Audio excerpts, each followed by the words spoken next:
de Valle, que después, unos años después, iba a ser presidente de la República, le encomendó una ley de feriados, una ley, por llamarlo exactamente, con corrección, una nueva ley oficial de feriados, ¿eh? En la cual se eliminó una serie de feriados que eran realmente absurdos que existían. Acá, mire, se festejaba el 4 de julio, el 14 de julio, la independencia americana, se festejaba la toma de la Bastilla, se festejaba la fecha del 14 de abril, la fecha de Italia, una cosa que no tenía ningún sentido. Eso estuvo bien que se lo eliminara. Pero a lo que era una constitución laica y masónica se buscó ajustarlo en lo que realmente le interesaba a los masones uruguayos manifestados políticamente a través del vallismo, que era quitarle a la Semana Santa el verdadero carácter, la esencia, y le pusieron Semana de Turismo. Yo le escribía a ese señor Albert, que incluso por internet le dije que escuche el programa, de que se buscó incluso darle un carácter festivo, más que un carácter laico, incluso un carácter prosaico, en abierto desafío un poco lo que vimos, pero llevado ya a un extremo en la ceremonia de inicio de las pasadas Olimpiadas, ¿no? No solamente se le buscó dar un nombre laico a la Semana Santa, sino darle también un sentido prosaico, festivo, de consumista, diversión. materialista. Claro, más que eso, prosaico. Un sentido realmente poco sacro, un sentido totalmente degradado. Yo diría terrenal, pero en un sentido frívolo, displicente, y a la Navidad Día de la Familia. Pero hay un hecho curioso, vio que a la Navidad se le ha seguido llamando Navidad. Es a la Semana Santa. Pero como yo decía, se mantuvo, permitidme, se mantuvo en los días de asueto. Sí. Porque se los iba incluso el 8 de diciembre pasó allá, era el día de la Santa Patrona de España, pasó a llamarse Día de las Playas. ¿Y sabes quién los eliminó ese feriado? Los militares. Era un feriado laborable, pero lo mantuvo. No tenía sentido, pero querían eliminar la semana, pero mantuvieron los días de asueto. Claro, yo le decía a ese señor Álvarez que le escribí, porque si no la muchachada del boliche, que son tan adictos al trabajo, votaban a los blancos. Entonces, claro, se buscó la vuelta de no perder votos. Lamentablemente el liberalismo es así, es la calculadora de los votos. Es profundamente demagógica.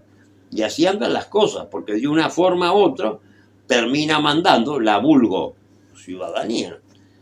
Mandan la numerología, como diría Antonio Caponeto, ¿no? Nacionalista católico argentino. Sí, lo he oído nombrar, sí, ese pensador argentino, sí. Bueno, yo en realidad, mire, Antonio, yo no soy adicto a los altares, pero no descarto nada. Ahora está surgiendo una nueva posición en España, que es el ateísmo católico. ¿Qué es el ateísmo católico? Bueno, gente que no cree, pero que se ha formado en la sociedad occidental, en la sociedad greco-romana cristiana y punto, greco-romana y nada más, cristiana y punto, no agreguen nada más. Los demás, yo no sé qué influencia tuvieron. El judeo-cristianismo es un bulo. Claro, un disparate, un absurdo para tenerlos contentos. Greco-romano-cristiano.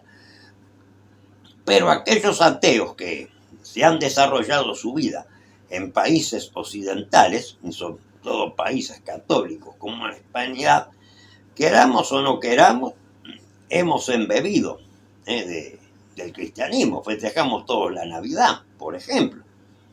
Sí, el día de Pascua, se sea creyente o no sea creyente, si se tiene familia, se hace un almuerzo. O sea, no podemos sustraernos ahí. Y hemos ahí mamado, absorbido los valores de el pensamiento cristiano, queramos o no queramos, porque lleva Sí, en 2000 definitiva, años y no podemos sustraernos, queramos o no queramos, estamos en el caldo de cultivo de una sociedad cristiana, y aunque queramos apartarnos, no podemos, porque son tantas generaciones.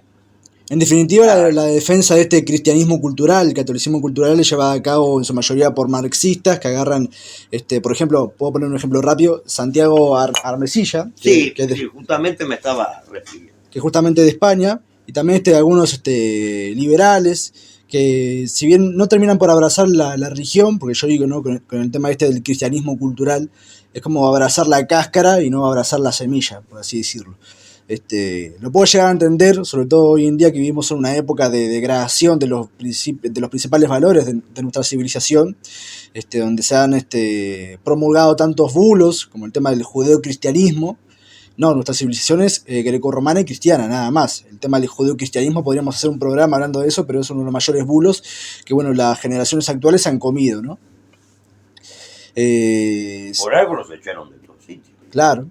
No ha habido un lugar que no los hayan echado. Hace poco, años atrás, unos 20 años atrás, habían formado una especie de kibú en las montañas de Guatemala y la gente los echó. Totalmente, sí. Los echó. Uh-huh. Se juntaron ahí los indígenas de la zona y los echaron. Porque dicen que eran insoportables. En definitiva, a y esto ya denigraban. Esto ya lo investigaba un autor, estamos hablando de un autor del principio del siglo XX, creo del siglo XIX, Bernard Lazare, que era de ascendencia judía. Y él escribe un libro llamado El antisemitismo, su historia y sus causas. Y él termina concluyendo que el antisemitismo tiene como causa principal el propio comportamiento de los judíos. Claro. El propio comportamiento del pueblo. Son muy atropelladores. Totalmente. Y ni que hablar del problema histórico en los pueblos gentiles, el tema de la usura, ¿no? Que acá en Uruguay el tema de la usura, la deuda, podríamos hablar bastante. Ahora en Resurgir Nacional, en el movimiento que pertenezco y bueno, trabajo, podemos hacer unas jornadas de propaganda para este mes. Justamente las consignas que vamos a pegar, una de ellas es el tema de la usura. Actualmente en Uruguay se estima que hay alrededor de 700.000 uruguayos endeudados hasta las patas. Sí, porque lo había tomado Manini Ríos, pero se ve que fue muy presionado y lo abandonó. Totalmente, sí. Pero en una oportunidad, hace Añares, antes de que llegara el frente al gobierno, fue por el año 98, me quedó grabado, Mujica hizo un acto en la calle Colonia y Barbato contra la usura y lo llamó a Astori y le dijo: disculpate porque nos cortan los créditos, y se tuvo que arrastrar Mujica, se tuvo un papelón de los peores, pero humillarse tuvo. Lo cual muestra que esta gente del frente se arrastraban, eran unas ratas, unas verdaderas, no tenían el menor pundonor.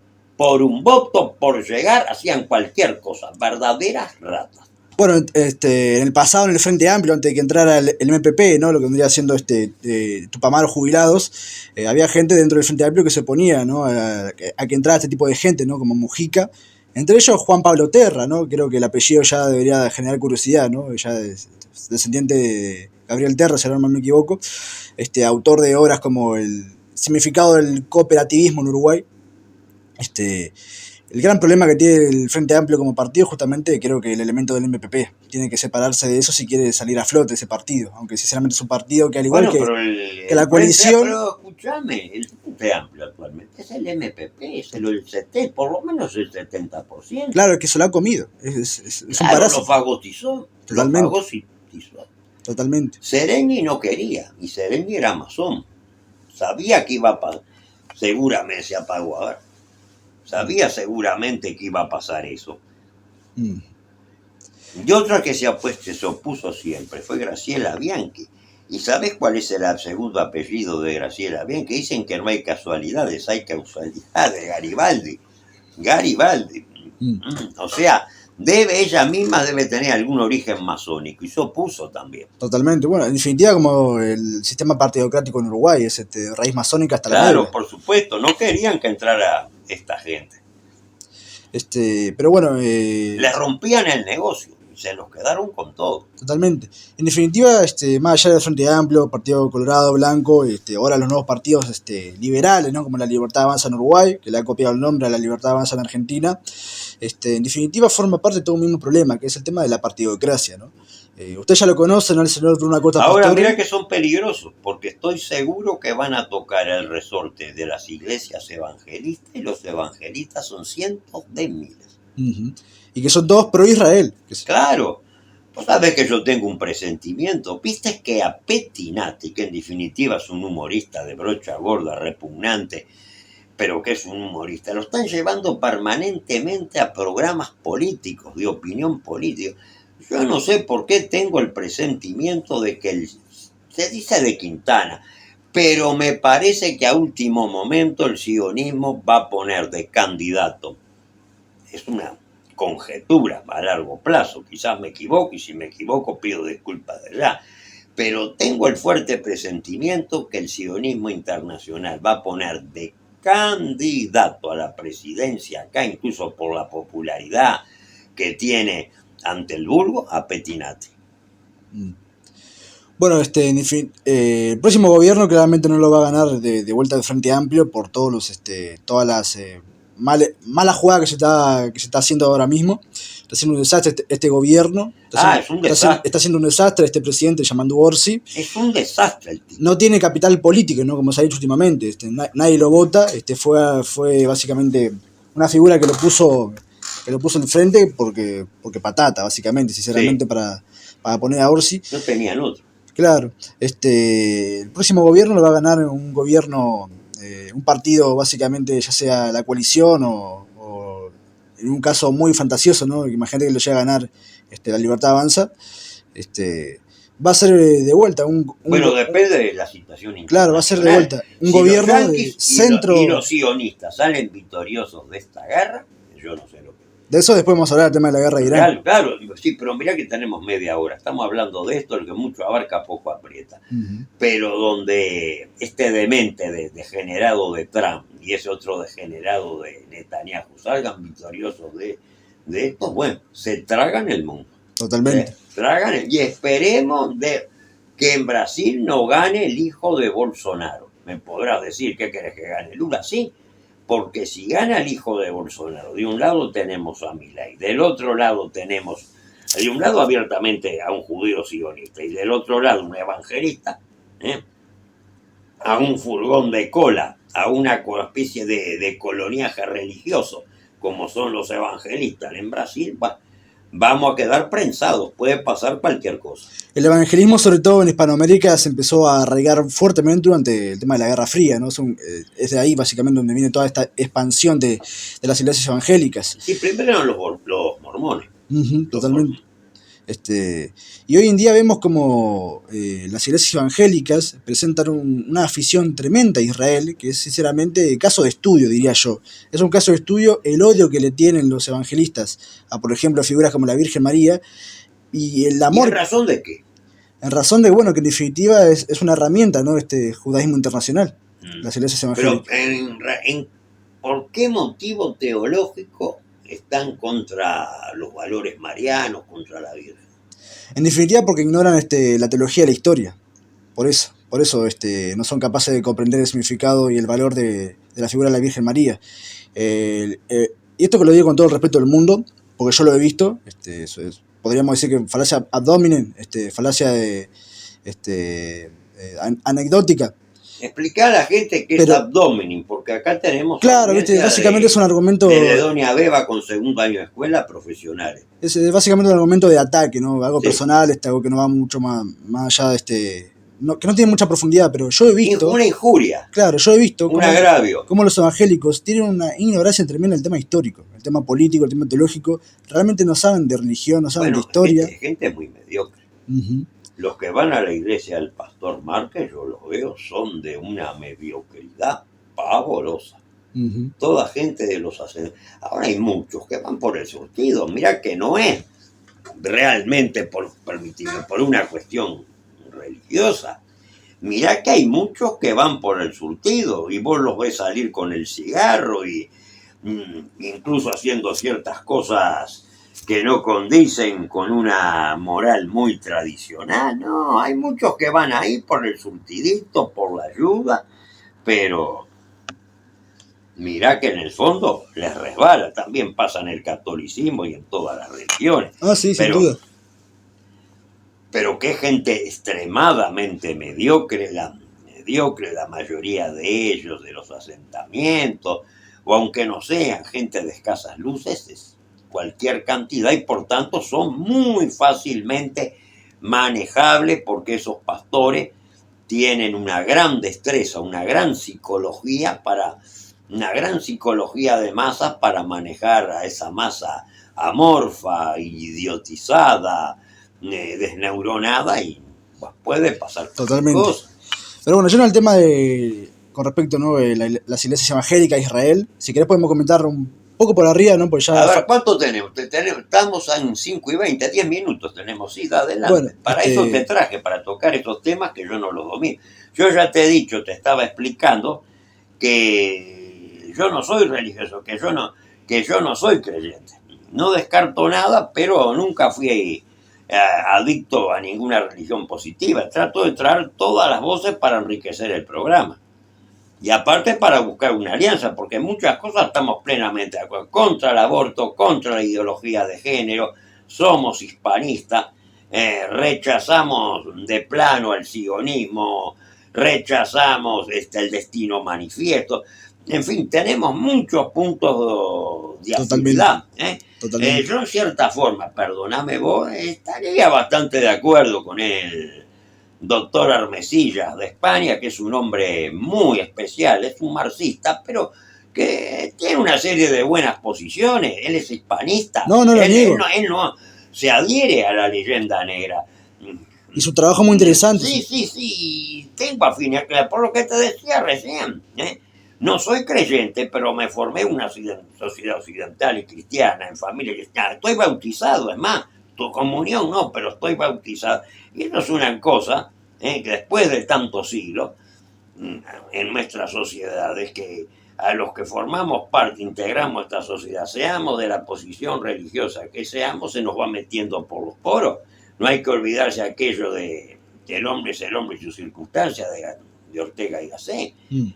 O sea, no podemos estar al margen, por más que no seamos religiosos, que no tengamos creencias religiosas, pero no podemos estar al margen de nuestra sociedad, de los valores de nuestra sociedad, que son, como decía muy bien, y punto, greco-romano, cristiano. Totalmente, y el tema de estar al margen o no, yo ahora quería comentar algo con respecto a la guerra de Irán, sobre el tema de los neutralistas, ¿no? Estos católicos, estos cristianos que se mantienen neutrales porque no quieren estar a favor del Islam o del sionismo, ¿no? A los tibios los vomita Dios. Hoy en día estar neutral con respecto a la guerra de Irán e Israel es en cierta medida estar a favor de Israel. Yo me declaro abiertamente a favor de Irán, y por lo que se está visto, claro, lo que se ha visto actualmente, bueno, que Irán está empezando como a remontar un poco el tema de la guerra. Yo le doy un apoyo crítico, porque hay cosas que son aberrantes. Totalmente. Que a una mujer, porque sea adúltera, por favor, matarla a pedrada es un retroceso de 2000 años. Que las tengan todas cubiertas, pero es un apoyo crítico. Totalmente. Porque ¿qué es lo que pasa? Lo que están diciendo a Putin, de que si Irán cae, el próximo paso son ellos y después los chinos. Entonces es necesario que esa barrera, que es Irán, que se sostenga. Tenemos que ayudar a todos de alguna manera a sostenerse, porque si los yanquis, los judíos, llegan a derrotar la muralla de Irán, puede pasar cualquier cosa. O sea, es como te voy a decir, aparte de un apoyo crítico, lo veo como un mal necesario en este momento, Irán, para parar a los sionistas, que son el mal mayor. Totalmente. En definitiva, ahora mismo... Voto por el mal menor. En definitiva, lo que se está viendo con la guerra de Irán e Israel, básicamente es lo que va a decidir el próximo escenario geopolítico, ¿no? Si gana Israel, básicamente lo que vendría siendo el tema de una posible resurrección de estos movimientos, como por ejemplo Resurgir Nacional, el movimiento de tercera posición a nivel mundial, va a ser frenada. Actualmente estamos viendo en el mundo, y yo lo sé de primera mano porque tengo contactos con diferentes tipos de personas, que el tema de la tercera posición, los movimientos más disidentes a nivel político, cultural y filosófico, está empezando, ¿no?, a dejar huella, está empezando a Sí, marcar territorio. España, en Italia, muchos. En En, España, Argen- en Italia están teniendo un enorme crecimiento. en Argentina y demás Sí, también, con sí, Ayerbe y en México también. Si gana con Irán, Junio.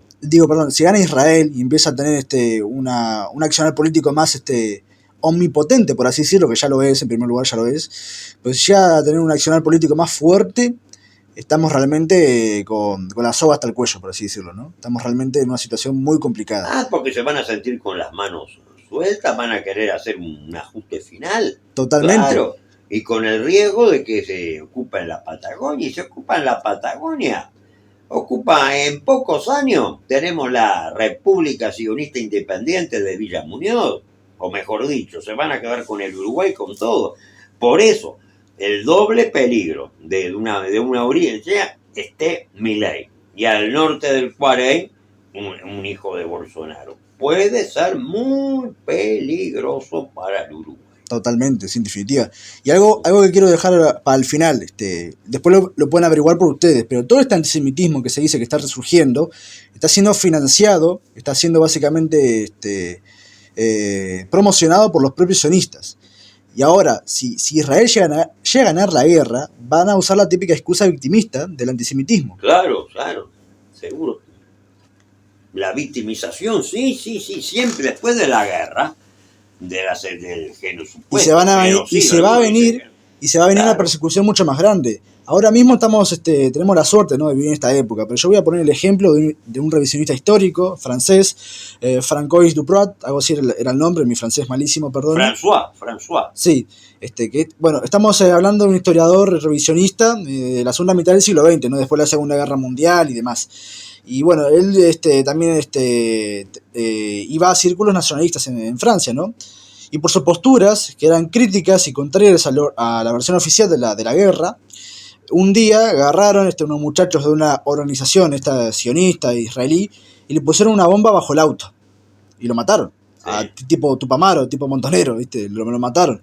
Bueno, ellos cuando se estaba llevando adelante, se estaba forjando, llamémoslo como quieras, ellos estaban luchando por la independencia del Estado de Israel, eran terroristas, ponían bombas todos los días, hasta el caso célebre que pusieron una bomba en un hotel en Tel Aviv, no me acuerdo si era en Tel Aviv o en Jerusalén, donde había alojados oficiales británicos del ejército británico, porque esos territorios después de la Primera Guerra Mundial después que Turquía, el imperio turco otomano cae y pierde esos territorios, pasan a ser administrados por Gran Bretaña.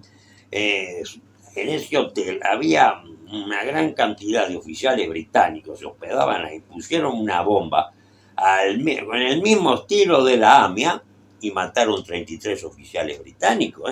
Menachem Begin. Totalmente. Era el cierto, jefe sí. de los terroristas sionistas. O sea, ellos también usaron el terrorismo. Es cierto, sí, totalmente. En definitiva, bueno, todo el tema de la Segunda Guerra Mundial, como diría Salvador Borrego, ¿no?, revisionista mexicano, fue la derrota mundial. Vivimos... Y el genocidio, en caso que haya asistido o que no haya asistido, los convirtió en una especie de vaca sagrada. Uh-huh. Los sacralizó, ese es el término, los sacralizó, los convirtió casi en un elemento sagrado a los tipos. Y lo han explotado tremendamente porque los tipos, hay que reconocer, si me permiten la incorrección verbal para una radio, son unos brillantes hijos de puta y manejan con una destreza enorme todas esas malas artes. Aparte controlan los diarios, controlan los medios de difusión, el cine, ni que hablar, son los dueños de Hollywood. Entonces, por supuesto, ponen las ideas que ellos quieren, pero el genocidio en definitiva, haya acaecido o no, los sacralizó, los convirtió en una vaca sagrada.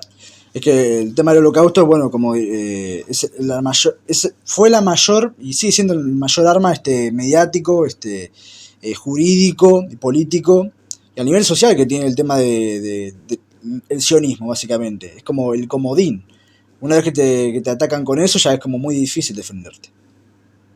Sí, claro que sí. Claro, no se puede discutir con un judío que ya te están tratando de nazi, aunque lo hagas con todo respeto y buscan la vuelta. No, porque este es antisemita.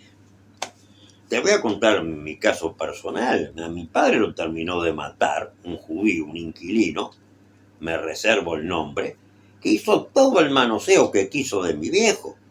Al tipo le traían la plata para pagarle el alquiler, se ponía riéndose al costado la plata, se apartaba lo que él precisaba y le daba una miseria. Lo terminó enfermando y matando. Pero un desalmado, un hijo de puta. Y todavía el suegro quería tener razón. O sea, son realmente podridos, son de una crueldad tremenda, no les importa de nada, se cree que son los únicos y que pueden hacer lo que quieren con los demás. Es aberrante, aberrante. Lo mismo que es aberrante el destino manifiesto de los americanos. Hay gente que está esperanzada en Trump. Lo que no se dan cuenta es que el interés de Trump no es sacar estos gobiernos porque sean corruptos o incapaces. Quieren sacarlos lisa y llanamente para quedarse con la región y explotarla como quieren. Ahora con las no cosas... sé quién dijo en Estados Unidos, un pensador o un secretario de Estado del siglo XIX, no importa quién, que Dios puso los recursos en otros países, no sé por qué, pero que para que los explote el pueblo norteamericano, que es el nuevo pueblo elegido, y al servicio de Estados Unidos. Son cosas traídas de los pelos, que en el fondo ni ellos se lo creen, claro, y que son ofensivas. Justamente, ¿no? La predestinación que tiene el pueblo estadounidense, ¿no? Con el tema del protestantismo, ¿no? Y estamos en hora, terminamos. Justamente presenta una naturaleza judaizante, ¿no? El protestantismo, con su elemento de la predestinación, presenta una naturaleza judaizante, porque el protestantismo, ¿no? Estos autores, Martín Lutero... Pero el calvinismo también. Claro, justamente tenían influencias judaizantes, y justamente esto servía para provocar una fragmentación en lo que era la cristiandad europea, que nunca más se pudo volver a unificar. La cristiandad nunca más volvió a resurgir, básicamente. Claro. Y la cristiandad fue... El primer cisma fue en el año 1051, 1055, cuando se separó la Iglesia Católica de la Iglesia Ortodoxa Bizantina. Pero en definitiva no me gustaría comentar esto para ir cerrando, que nosotros los orientales, esto para cerrar un mensaje de reflexión, nosotros los orientales, los uruguayos, tenemos que empezar a salir un poco, ¿no? de este sistema, ¿no? De esta partidocracia, de este dogma, para poder crear un horizonte, ¿no? Un enfoque y un proyecto nacional. Tenemos que empezar por ahí. Y eso sería todo lo que quería comentar, básicamente. Bueno, está bien. Hay que empezar por cosas prácticas, si me permitís. Tratar de hacer, y vamos a empezar a trabajar, a ver quién se suma a esta verdadera cruzada, un referéndum contra el aborto, contra la ideología de género, derogando algunas cosas, anulando otras, como el matrimonio gay, como el cambio de nombre, y formando un fuerte movimiento cultural, dado que es una batalla cultural, para enfrentar una serie de inmundicias. No sé si has visto que, por ejemplo, la música que escucha la juventud ahora es repugnante. Es música sin melodía y que aparte rítmicamente parece el motor de una lavadora, de un aljibe. Hay que salir a enfrentar eso porque si no se pierden todos los planos, los valores de Occidente. Bueno, me despido yo, buena suerte, sigan en nuestra sintonía y se despide este joven tan promisorio que lo estamos impulsando. Muchísimas gracias al señor Paulino, muchísimas gracias a los que estuvieron escuchando. Estuve grabando, de hecho, la conversación, así que también la estaré subiendo al canal de Resurgir Nacional en YouTube. Para los que estén interesados en formar parte, pueden escribirnos a nuestro correo electrónico, resurgirnacionaluruguay@gmail.com, y ahí nos pueden dejar la solicitud, perdón. Y eso sería todo. ¿Puedo dar el mío? Dale. Si no es mucho atrevimiento. Bueno, le doy el mío, mi correo electrónico también. P-PAO, P mayúscula, P-A-O, P mayúscula, P-A-O 218 @ Gmail. Y le doy mi WhatsApp 091 006 526, como el ómnibus de Comi, si ustedes prefieren el teléfono fijo. 2409-6817. Muchísimas gracias y hasta la próxima, señores.